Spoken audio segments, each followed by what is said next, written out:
নমস্কার বন্ধুরা, আপনাদের সকলকে আমার চ্যানেলে স্বাগত জানাচ্ছি। বন্ধুরা, আজকে আমি আপনাদেরকে দেখাবো যখন লঙ্কা গাছে ফুল আসা শুরু করে তখন আমরা সর্ষের খোলকে কিভাবে ব্যবহার করব এবং সেই সর্ষের খোলের মধ্যে কি মিশালে আরও স্ট্রং একটা তরল লিকুইড সার তৈরি হবে, সেটাই আজকে আমি আপনাদেরকে দেখাবো। দেখুন বন্ধুরা, আমার এই লঙ্কা গাছটায় দেখুন কত ফুল এসছে, প্রচুর ফুল আসছে এবং প্রত্যেকটা ডগায় ডগায় যেখানে ডাল বেরোচ্ছে সেখানেও ফুল এসছে এবং গাছ ভর্তি দেখছেন বন্ধুরা কড়ি এসেছে এবং গাছটার কিন্তু এখনও বলতে গেলে ভগবানের কৃপায় কোনো রকম কিন্তু রোগ বালায় পাতা কুঁকড়ে যাওয়া কোনো প্রবলেম কিন্তু বন্ধুরা একদম নেই। গাছটা একদম সুস্থ। দেখুন আজকে আমি কি করছি, প্রথমে গাছের গোড়াটা একটু হালকা করে নিলাম। এরপরে যেহেতু গাছটা একদম একটু হেলে যাচ্ছে সেহেতু গাছটার গোড়াটা একটু মাটি দেওয়ার প্রয়োজন আছে। তো সেই জন্য তার আগে কি করছি, একটা লাঠির সাহায্যে আমি গাছটাকে একটু স্ট্রেট করে দাঁড় করিয়ে নেব। কারণ এখন মাঝে মধ্যেই ঝড় হচ্ছে, তার ফলে কি হচ্ছে গাছগুলো এত জোরে জোরে হাওয়াতে নড়ছে, গাছগুলোটা একদম মানে একটা দিকে হেলে গেছে। আর এমনি গোড়াটার মাটিটা অনেকটা দেখতে পাচ্ছেন গ্রো ব্যাগের নিচে নেমে গেছে। সেই জন্য আজকে আমি গোড়াতে মাটি না ব্যবহার করে এখানে আমি ব্যবহার করছি আজকে ভার্মি কম্পোস্ট। টোটালটাই আমি আজকে এখানে গোড়ার ভেতরে ভার্মি কম্পোস্ট দিচ্ছি, আর কিছু কিন্তু আমি দিচ্ছি না। তাতেই একটু মাটিটা একটু উঁচু হবে।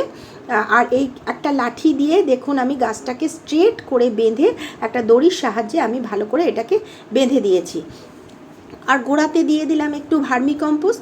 এখানে আপনারা কিন্তু গোবর সারও ব্যবহার করতে পারেন, আবার শুকনো মাটিও ব্যবহার করতে পারেন, যেটা ইচ্ছা আপনারা ব্যবহার করতে পারেন। দেখুন আমি সুন্দর করে দিয়ে দিলাম।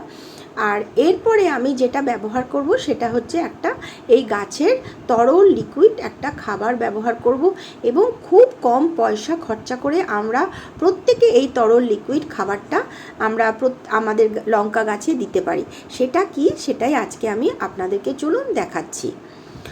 এরপরে বন্ধুরা আমি এক বালতি জল নিয়ে নিয়েছি, আর এই ছোট্ট যে সাদা বাটিটা দেখতে পাচ্ছেন এই বাটিটার ভেতরে আমি 3 দিন আগে সর্ষের খোল ভিজিয়ে রেখেছিলাম এবং প্রত্যেক দিন আমি এই বাটিটার এই সর্ষের খোলটাকে একটু নাড়িয়ে দিতাম। আজকে আমি এক বালতি জলের মধ্যে এই সর্ষের খোলটাকে দেখুন পচে গেছে, একদম দুর্গন্ধ বেরোয়নি সেভাবে, এই সর্ষের খোলটাকে আমি এই জলের সাথে মিশিয়ে দিলাম। খুব মোটা করে বন্ধুরা একদমই সর্ষের খোল দেবেন না, যতটা পারবেন পাতলা করে দেবেন। এরপরে এই সর্ষের খোল জলটাকে আরও স্ট্রং করার জন্য আমি মিশিয়ে নিচ্ছি সামান্য একটু ডিএপি। অল্প খানিকটা দেখুন ডিএপি আমি নিয়েছি এই এক বালতি জলের জন্য। দেখুন অল্প, বেশি কিন্তু একদম নেবেন না, তাহলে কিন্তু গাছ জ্বলে মারা যেতে পারে। একদম বেশি নেবেন না, অল্প একটু নেবেন। এরপরে একটা লাঠির সাহায্যে আমি এই জলটাকে ভালোভাবে নাড়িয়ে নিচ্ছি যাতে ডিএপিটা এই জলের সাথে একদম সুন্দরভাবে গলে যায়।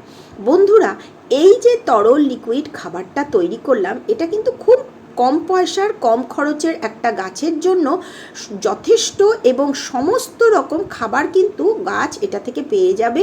আমরা কিন্তু এটা ফুল গাছেও দিতে পারি, আমরা আমাদের বাগানের সবজি গাছেও ব্যবহার করতে পারি, কিন্তু আমরা কখনোই এটা ইনডোর প্ল্যান্টে ব্যবহার করব না। ভালো করে মগের সাহায্যে গাছটার এই জলটাকে ভালো করে মিশিয়ে নিলাম এবং এই যে দেখতে পাচ্ছেন দুটো বেগুন গাছ, এই গাছগুলোতেও আমি আজকে এখানে দিয়ে দিচ্ছি।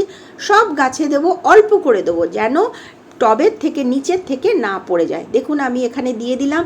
লঙ্কা গাছে পর্যাপ্ত যখন ফুল আসতে চাইবেন আপনারা গাছে, তখন কিন্তু এই সর্ষের খোলটা যদি মাঝে মধ্যে 15 দিন ছাড়া ছাড়া দেওয়া যায় তাহলে কিন্তু গাছে ফুলে একদম ভরে যাবে এবং গাছে একদম কোনো রকম পোকামাকড়ও হবে না। বন্ধুরা, আপনাদের যদি আমার এই ভিডিওটা ভালো লাগে তাহলে অবশ্যই একটি লাইক, সাবস্ক্রাইব ও শেয়ার করে দেবেন। কমেন্ট বক্সে অবশ্যই লিখবেন কেমন লাগলো। সব গাছেই অল্প করে আমি এটা দিয়ে দেবো। বন্ধুরা, আজকের ভিডিওটা এখানেই শেষ করছি, আগামী ভিডিওতে আবার দেখা হবে।